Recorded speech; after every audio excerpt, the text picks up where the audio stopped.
오늘 본문을 중심으로 해서 믿음의 가정에 혼돈이 찾아오다, 믿음의 가정에 혼돈이 찾아오다라는 제목으로 하나님 말씀 증거하겠습니다. 오늘은 어린이 주일인데요. 이 땅의 모든 어린이와 또 우리 교회 모든 우리 어린이들, 그리고 하나님 아버지 앞에서 어린이일 수밖에 없는 우리 모든 성도님들에게 하나님 아버지의 사랑과 축복이 넘치시기를 주님의 이름으로 축원합니다.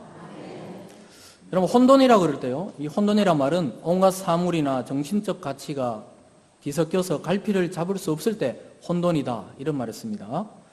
가정에 대한 가치관의 혼돈이 지금 많이 일어나고 있는 시대를 우리가 실제로 살아가고 있습니다. 전통적인 부모나 가정의 형태가 많이 변화되고 깨어지고 또 변질되기까지 하는 시대에 살아가고 있는데요. 그런 시대에서 가정의 달이다, 또 어린이 주일이다, 이런 말이 사실 무색할 만큼 우리 사회는 정신적 가치의 혼돈을 겪고 있습니다. 그래서 아이들이 부모의 육체적, 때로는 정신적 폭력에 많이 노출되고 있는 시대에 우리가 살아가고 있고요. 또 언론을 통해서 접해보면 마음의 상처뿐만 아니고 실제 목숨을 잃는 아이들까지 생겨나고 있는 참으로 희한한 세상에 살아가고 있습니다. 그것이 바로 부모의 손에서 그런 일들이 일어난다는 것입니다. 여러분, 그래서 성경적인 개념까지는 아니더라도 이전 세대에는 상상하지 못할 일들이 가정 속에서 현재 일어나고 있습니다. 그런데 오늘 성경의 이야기는 일반 가정이 아니고 이 믿음의 가정에서도 이런 혼돈이 일어날 수 있음을 우리에게 잘 보여주고 있습니다. 믿음의 조상 아브라함의 아들이고 또 손자인 야곱의 아버지인 이삭의 가정에서 이런 일들이 일어났습니다. 순종의 자녀였던 그 이삭의 가장인 집에서 어떻게 이런 일들이 일어날 수가 있었을까요? 그래서 여러분, 이 성경의 말씀은 이야기가 아니에요. 허구가 아닙니다.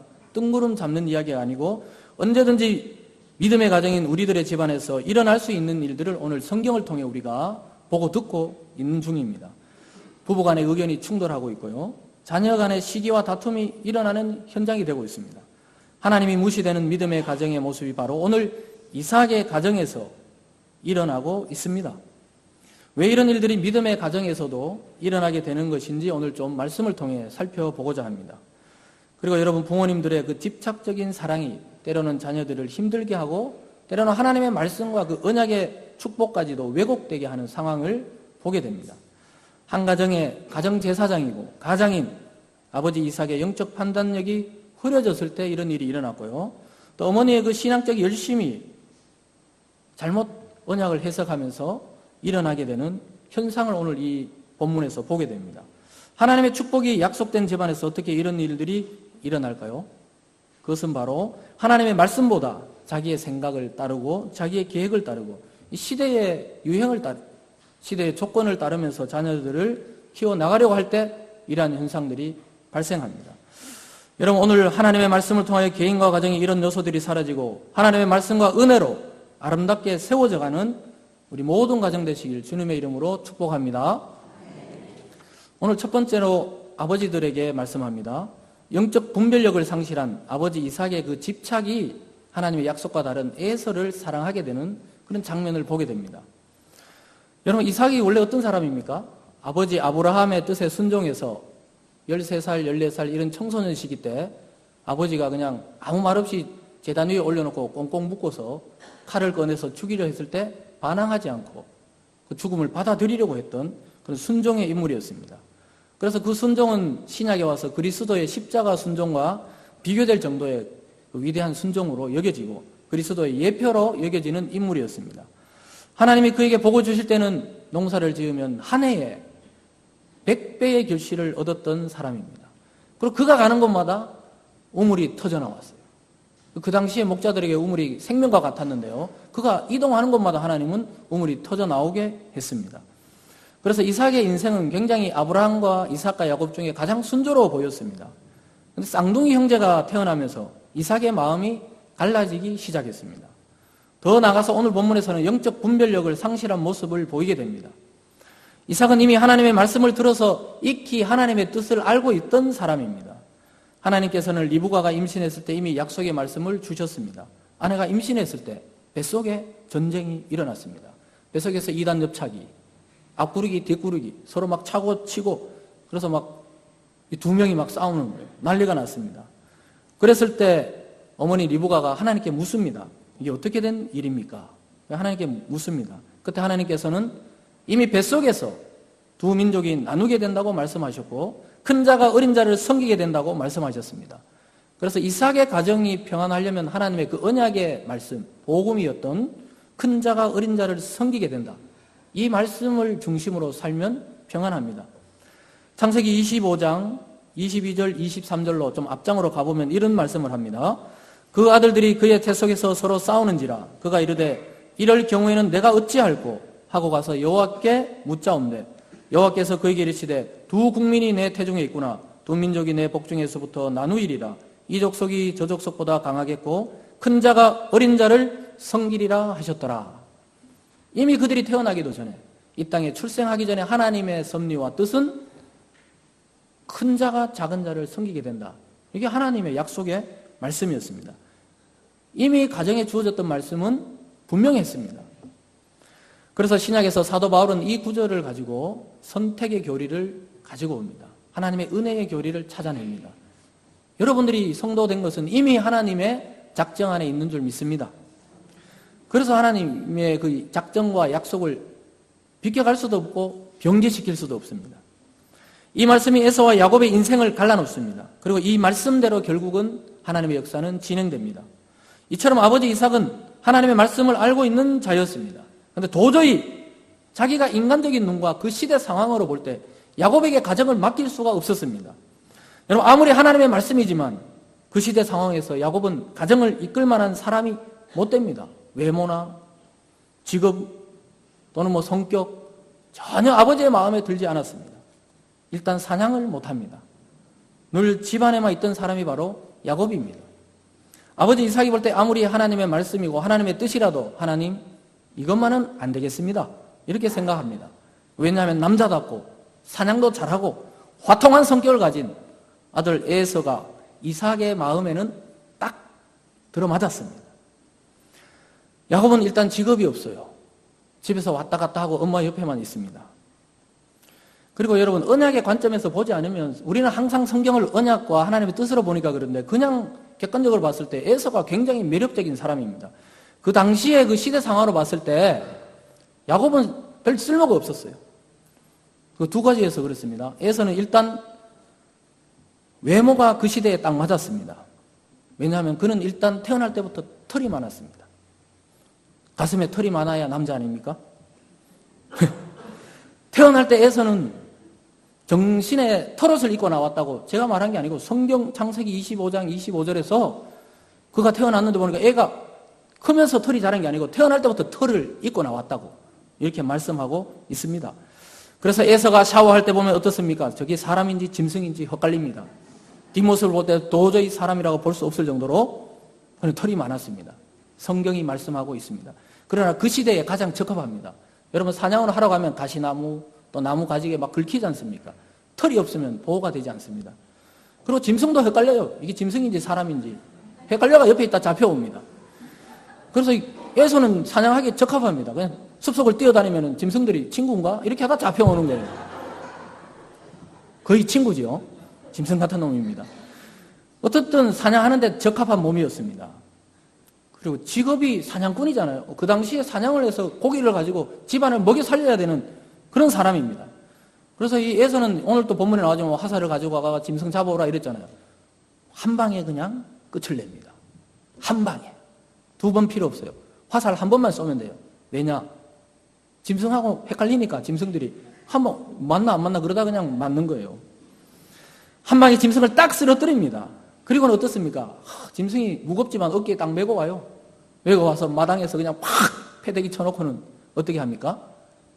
일단 우통을 벗습니다. 털이 많으니까요. 그러면서 사람들 동네에서 막 에서 오빠 이렇게 난립니다. 그럴 때 그냥 고기를 그냥 과감하게 껍질을 벗기고 나서 안심, 등심, 꽃등심, 갈비살 쫙 이렇게 하고 나서 동네에 나눠줍니다. 멋지죠? 그 시대는 역시 에서가 최고입니다. 딱 맞습니다. 딱 맞아요. 그런데 여러분 진짜 남자 중에 남자 아닙니까? 고기도 잘 잡아오고 짐승도 잘 잡아오고 아버지 말도 딱 들어오고 요리도 꽤 했나 봐요. 요즘 최고의 남자는 누굽니까? 남녀노소 여자분들 중에 제일 좋아하는 남자 누구예요? 왜 눈길을 피하세요?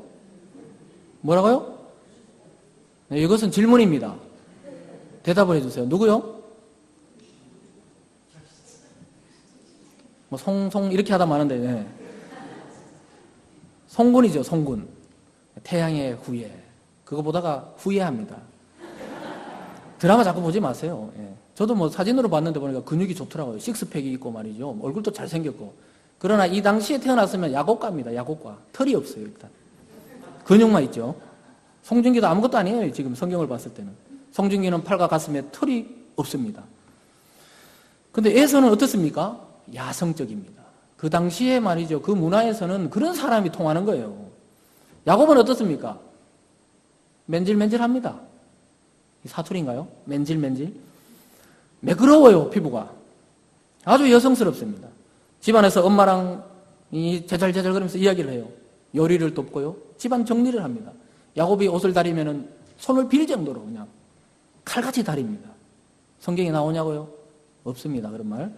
그러나 이 엄마를 도왔다 그런 거 보니까 양말은 양말대로, 속옷은 속옷대로, 윗옷은 윗옷대로, 밑에 옷은 밑에 옷대로 접는데도 하나, 둘, 셋, 착착, 딱딱. 이렇게 아주 집안일을 잘하던 남자가 바로 야곱입니다. 아버지는 속이 터지죠. 저런 사람이, 저런 야곱이 축복을 받아가 우리 집을 이끈다는 건 말이 안 됩니다. 일단 털이 없는 것이 아버지 마음에 제일 못마땅했습니다. 왜냐? 그 시대 조건에 맞지 않아요. 저런 놈에게 어떻게 축복을 주겠어? 어떻게 가정을 이끌어 가겠어? 이렇게 생각합니다. 물론 성경을 봤을 때는 이미 아버지 이삭은 영적 판단력을 상실한 상태입니다. 그리고 이삭은 하나님의 말씀보다 고기를 너무 좋아했습니다. 특히 아들 에서가 사냥해서 가져다 준 그 고기가, 다른 고기가 아니고 그 고기에 집착했습니다. 창세기 25장 27절 28절에서 이렇게 말씀합니다. 그 아이들이 장성함에 에서는 익숙한 사냥꾼이었으므로 들사람이 되고 야곱은 조용한 사람이었으므로 장막에 거주하니 이삭은 에서가 사냥한 고기를 좋아하므로 그를 사랑하고 리브가는 야곱을 사랑하였더라. 쌍둥이에 딱 태어났는데 엄마 아빠의 사랑이 다른 거예요. 여러분, 두 아들이 쌍둥이지만 달라도 너무 달라요. 성격도 다르고 행동도 다르고 취미도 다르고 털도 다르고 일단 모든 게 달랐습니다. 그래서 이삭은 당연히 첫째 아들 에서를 좋아할 수밖에 없었어요. 그 시대 남성상이 역시 에서였습니다. 성경에서 왕도 보면 사울과 다윗 중에 우리는 다윗을 좋아하지만 실제 인간적으로 볼 때 다윗은 잽이 안 됐어요. 사울이 딱 봤을 때 키도 크고 훤칠하고 남자답고 그리고 제사도 막 자기가 드려버리고 막 과감하게 그러다가 하나님께 버림을 받고 어쨌든 그 시대에서 보면은 사울이 난 사람입니다. 이 시대에는 에서가 난 사람이에요. 그런데 이삭은 맛있는 음식을 너무 좋아하면서 어떻게 됩니까? 오늘 본문에서 말씀을 따라 복을 빌어주려는 게 아니고 네가 잡아온 고기를 먹고 별미를 즐기고 나서 하나님의 축복을 너에게 주겠다. 이렇게 말하고 있습니다. 본문, 오늘 읽었던 본문 27장 3절과 4절에서 이렇게 말씀합니다. 그런즉 내 기구 곧 화살통과 활을 가지고 들에 가서 나를 위하여 사냥하여 내가 즐기는 별미를 만들어 내게로 가져와서 먹게 하여 내가 죽기 전에 내 마음껏 내게 축복하게 하라. 그러니까 이삭은 자기가 죽는 줄 알았어요. 이제 눈도 어두워지고 기력이 쇠했습니다. 그러나 이 말을 하고 40년 이상 살았다는 거 아닙니까? 그러니까 이 영적 분별력이 사라진 거예요. 아직 죽을 때가 안 됐어요. 이 영적 리더들이 만약에 그 성경에 보면 모세가 죽을 때, 진짜 죽을 때 여호수아에게 자기의 그 사명을 바통을 터치합니다. 그리고 엘리야도 하늘을 승천하기 전에 엘리사예요. 오늘 에서는 그냥 이삭은 그냥 맛있는 고기를 먹고 내가 눈도 어두워지고 하니까 침침하니까 너에게 축복을 주겠다. 하나님의 뜻이 아니었습니다. 진짜 기력이 약해지면 어떻게 됩니까? 오늘 그 이삭은 눈은 어두워졌지만 식욕은 점점 왕성해졌습니다. 여러분, 식욕이 왕성해지면 돌아가시지를 않는다고요. 건강하다고요. 그 시력이 그냥 잃었을 뿐인데 오늘 완전히 판단을 잘못하고 있습니다. 그래서 이 정도 되면 이삭이 나이가 들고 시력이 나빠진 것이 문제가 아닙니다. 영적 분별력을 상실한 것이 이삭의 가장 큰 문제였습니다. 그는 자기가 사랑하고 좋아하는 에서에게 축복을 빌어주고 싶었습니다. 하나님의 뜻을 알고도 에서에 대한 이삭의 이 집착적인 사랑 때문에 하나님의 분명한 말씀이 무시되고 있습니다. 그러면서 집안에는 서서히 혼돈이 찾아오고 있습니다. 하나님의 축복이 약속된 가정, 그 믿음의 가정에서 일어난 일이라는 것이 참 우리의 마음을 아프게 합니다. 하나님의 말씀으로 가정이 다스려지지 않을 때 언제든지 우리의 이 믿음의 가정에도 이런 잘못된 일들이 또 잘못된 판단과 또 잘못된 결과들이 나올 수가 있는 것입니다. 오늘 이곳에 계신 믿음의 아버지들에게 주님의 이름으로 당부드립니다. 여러분, 자녀를 키울 때 이 세상의 문화와 유행을 따라 키우려고 하지 마세요. 학벌과 조건을 따라서 강요하지 마세요. 무조건 서울대 가라. 반드시 유학 가라. 반드시 박사가 되라. 반드시 어떻게 되라. 이렇게 반드시란 말을 쓰지 마세요. 왜냐하면 하나님의 역사 외에는 다 가변적입니다. 하나님의 말씀 외에 다 가변적이에요. 그렇게 강요하면 안 돼요. 어차피 강요한 대로 애들은 크지 않습니다만은 하나님의 말씀으로 세상을 분별하셔야 됩니다. 자녀를 양육하고 교육하고 가정을 다스릴 때 영적으로도 세상적으로도 건강하고 아름다운 가정을 세워나갈 수가 있습니다. 아버지들 집에 가서 이렇게 얘기하세요. 예수님이 그리스도다. 여러분, 그리스도, 구세주란 말은 우리 죽어서 천국 가는 것만 말하는 게 아니에요. 우리 인격을 새롭게 하고 우리의 직장에서도 우리가 그리스도인으로 살게 하시고 또 우리의 무너졌던 모든 부분에서 전인적인 구원을 하시는 분이 바로 예수 그리스도입니다. 그래서 아이들에게 예수님이 주님이시다. 우리 가정의 주인은 예수님이다. 아빠가 아니야. 아빠를 의지하지 마. 일찍 독립해. 이렇게 얘기하세요. 주님이 주인이시다. 이렇게 말씀해야 됩니다. 오늘 가서 선포하시기를 바랍니다. 그래서 우리 주님이 하나님의 말씀에 이 땅에 육신을 입고 오신 우리 주님께서 아버지 하나님의 말씀에 하나도 변개 없이 철저하게 복종하셔서 하나님 아버지의 뜻을 이루신 것처럼 하나님의 말씀에 복종하고 그 말씀을 따라 여러분의 가정을 세워나가는 아버지들 되시길 주님의 이름으로 축복합니다. 오늘 두 번째 어머니들입니다. 올게 왔어요. 어머니들, 이제 드디어 우리 차례구나. 예, 오늘 여성들 차례입니다. 이제 언약에 대한 어머니 리브가의 인간적 해석과 열심이라고 이렇게 되어 있습니다. 아무래도 여성분들이 교회에 많아요. 그런데 종교적인 통계를 내보면 어떤 종교든지 여성이 남성보다는 많습니다. 우리나라도 한 60%에서 한 6대4 정도 돼요. 기독교 인구의 6대4 정도 어머니들이 역시 신앙이 뛰어납니다. 열심을 말릴 수가 없어요. 그러나 그 열심과 말씀에 대한 해석이 잘못되었을 때 이런 혼돈이 또 일어나게 됩니다. 여러분, 남편이 잘못 결정하면 어떻게 해야 됩니까? 남편이 잘못 결정하면 아내가 누구에게 말해야 됩니까? 남편에게 가야 되잖아요. 남편에게 가서 여보, 우리 가정의 하나님의 약속은 야곱이잖아요. 야곱.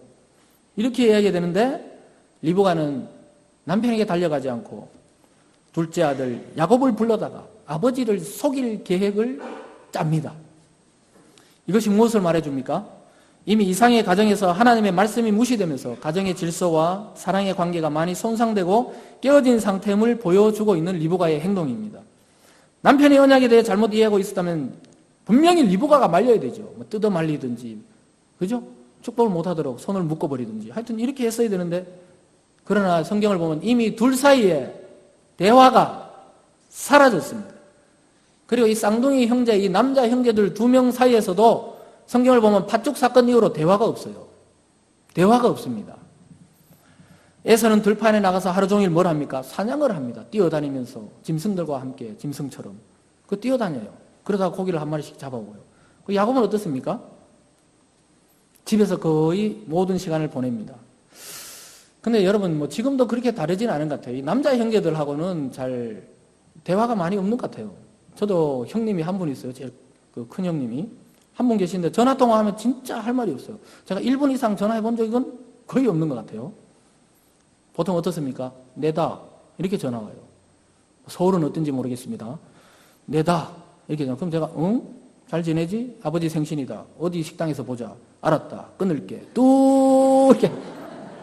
형! 뚜 이렇게 끊기게 됩니다. 그게 끝이에요. 그것도 1년에 한두 번? 잘 안 되더라고요. 크게 할 말이 별로 없어요. 근데 엄마와 딸, 친정 엄마와 또 이렇게 딸들, 또 자매끼리는 참 이야기하는 게 많더라고요. 그 애가 우리 집에 태어났잖아요. 하루에 한 번씩 전화를 해요. 그리고 제가 볼 때는 애가 막 뛴다고 이렇게 해서 촬영해서 또 보내요. 그 제가 속으로 남의 집 애도 다 뛸 건데 우리 집에만 특이한 게 아닌데 이렇게 하지만은 매일 뭔가 이게 변화가 있을 것 같아요. 말을 한대요. 아빠 그런다 그러는 거예요. 아빠 하긴 하더라고요. 근데 어쨌든 간에 어떻습니까? 이 자매들끼리는 또 여성들끼리는 전화하면 어떻게 해요? 1분에 끝나는 게 아니에요. 1시간? 뭐 때로는 2시간, 뭐 기분 좋으면 3시간. 온갖 이야기를 다 합니다. 막 시시콜콜한 이야기를 다 나눠요. 그러고 나서 전화 끊으면서 이렇게 얘기해요. 내일 만나서 자세한 이야기는 하자. 그럼 2시간, 3시간 동안 뭘 이야기한 겁니까? 내일 만나서 자세한 이야기, 그럼 3시간 동안 무슨 이야기 한 거예요? 여성들은 아주 발달되어 있어요. 대화하는 게. 저도 말하는 걸 좋아하지만 절대 전화로는 그렇게 길게 전화하지 않습니다. 그런데 여성들은 전화해요. 아니, 친정엄마 늘 키워주고 이렇게 했는데 엄마하고 전화하면 한 50분, 1시간 뭐 이렇게 전화하더라고요. 저는 우리 엄마한테 전화하면 잘 살아 있습니다. 끝. 이렇게 전화하게 되는데 참 여성들은 타고났어요. 근데 여러분 놀라운 사실을 발표하겠습니다. 지은이는 11살, 지아는 이제 1살이잖아요. 둘이도 대화가 돼요. 여자들끼리. 저는 못 알아듣겠는데 지은이는 알아들어요. 지아가 이렇게 이야기해요. 이걸 지은이는 알아듣고 막 갖다 줘요. 엄마 똥 쌌어. 그러면 똥 쌌어. 또 이렇게 하면 또 뭐냐 밥을 갖다 줘요. 역시 정말 여성들은 소통이 천재적입니다. 나이에 상관없이 하나님이 그런 기능을 주셨나 봅니다. 그러니까 어머니는 자기 말을 잘 들어주는 야곱이 너무 좋았던 거예요. 말을 안 들어주는 남편보다는 말 잘 듣는 아들이 좋았던 겁니다.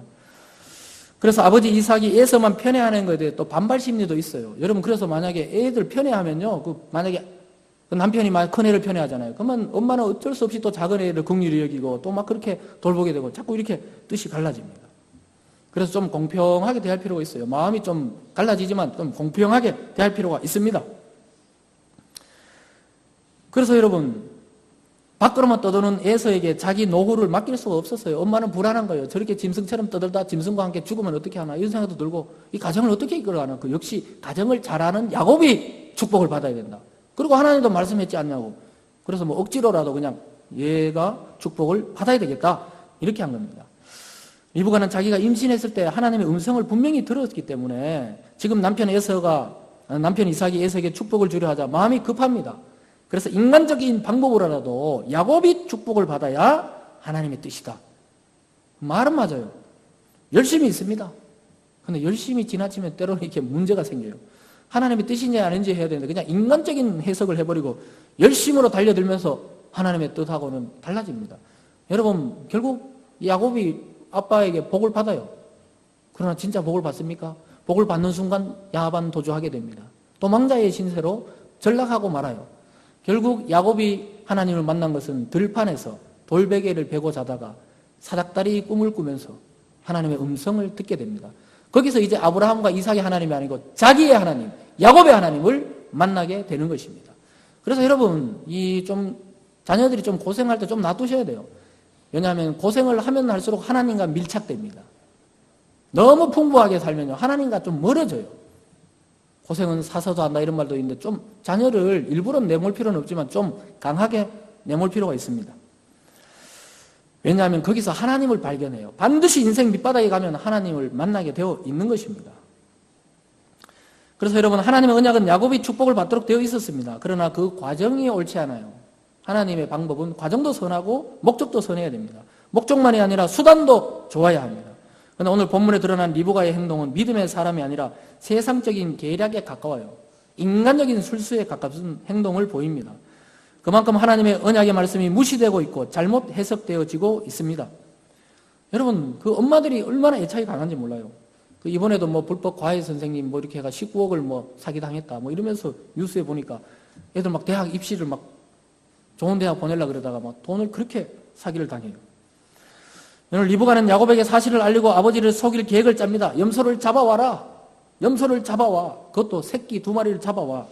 이렇게 하면서 이삭이 즐기는 별미를 만듭니다.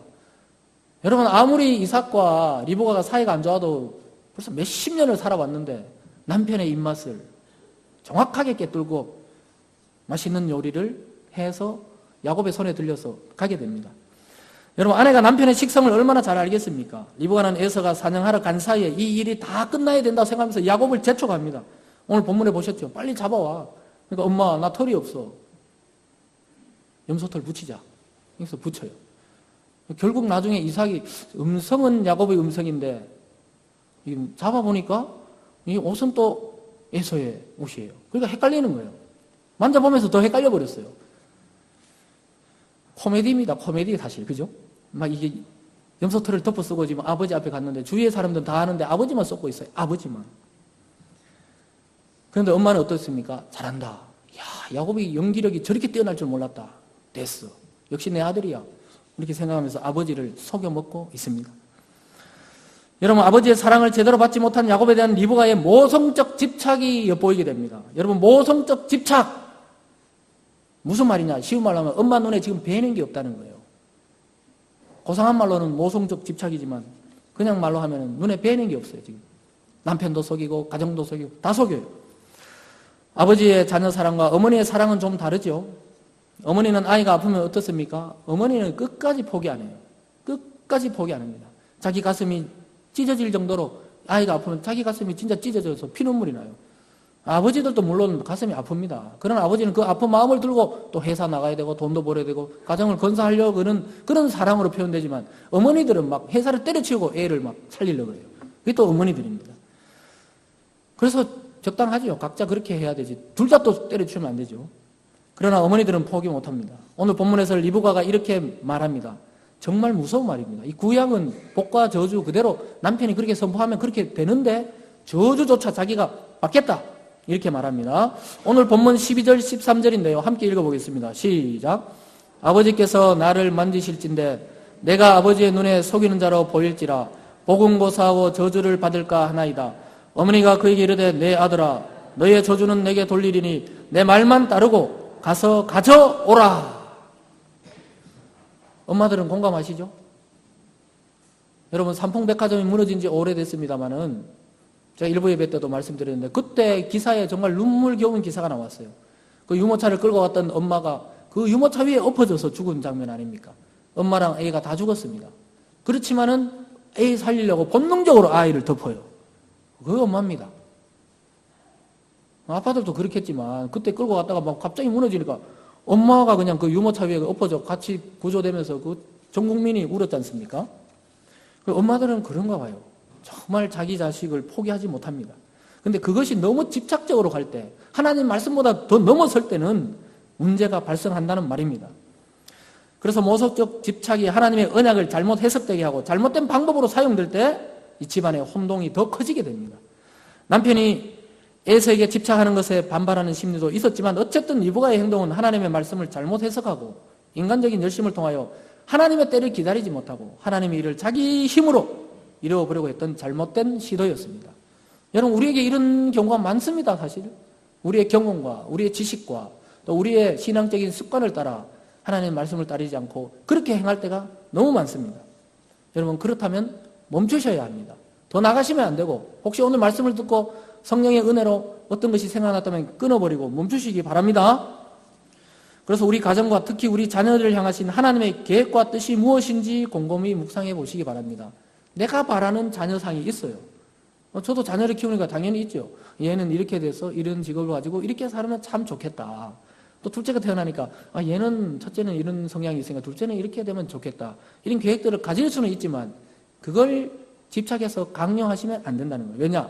여러분의 인생과 자녀의 인생 둘 다 하나님이 통치하시고 하나님이 계획하시고 하나님의 섭리하셔서 하나님이 그 사람을 통해서만 이룰 하나님의 일이 있기 때문인 줄 믿으시기 바랍니다. 그래서 때로는 우리가 좀 객관적으로 자꾸 우리 집착할 수 있지만 자녀를 객관적으로 봐야 돼요. 그래서 내 욕심, 내 꿈, 또 때로는 나의 대리만족, 내가 못했으니까 너가 제발 저 꿈을 이루어달라고 뭐 이런 경우도 많았어요. 옛날 우리 시골 살 때 어른들은 내가 대학을 못 갔으니까 너는 대학을 가라. 저희 아버지도 일자 무식하시죠. 왜냐하면 그 당시에 그냥 시골을 살시면서 초등학교 문턱도 못 넘어보셨으니까. 그러니까 자녀가 공부한다 그러면 막 무조건 좋은 거예요. 교회 안 다니시면서 목사가 되기 위해서 신학대학원을 가야 됩니다. 그러니까 저희 아버지가 말씀하셨어요. 목사도 자꾸 하면 질 난다. 이렇게 얘기하시면서 열심히 하라고. 그것보다는 목사가 무엇인지도 모르시면서 학교 간다는 걸 좋아하시는 거예요. 가만히 보니까. 어쨌든 여러분 자기가 못 이뤘던 꿈들 또 집착들 이런 것이 혹시나 자녀를 망치고 자녀를 힘들게 하고 자녀를 어렵게 하고 있는 것은 아닌지 우리 어머니들이 다시 한번 하나님의 말씀 앞에서 자기를 점검하시기 바랍니다. 사랑하는 여러분, 오늘 이삭의 가정에서 일어난 이 혼동의 가장 큰 원인이 무엇입니까? 아주 단순한 원리죠. 단순하고 분명한 하나님의 말씀, 큰 자가 어린 자를 성길이라. 이 말씀이 무시되었을 때 이런 가족의 충돌과 혼란과 나중에는 막 비극적이잖아요. 막 도망가게 되고 또 오래 떨어지게 되고 결국 이 사랑했던 아들 야곱을 다시는 살아서는 못 보게 되는 리브가의 운명입니다. 자기가 있잖아 며칠 있다가 외삼촌 집에 보내고 좀 잠잠해지면 며칠 있다가 돌아오라 그랬는데 결국 20년 만에 돌아왔지만 어머니는 이미 돌아가시고 없었습니다. 야곱은 그때도, 이삭은 그때도 살아있었지만 어머니는 돌아가셨습니다. 여러분, 하나님의 그 단순한 말씀, 믿음의 가정 안에서 일어난 그 일들 중에서 여러분 오늘날은 뭡니까? 오늘날의 이 가정 위에 우리 믿음의 가정에 주어진 말씀은 예수가 가정의 주인이라는 것입니다.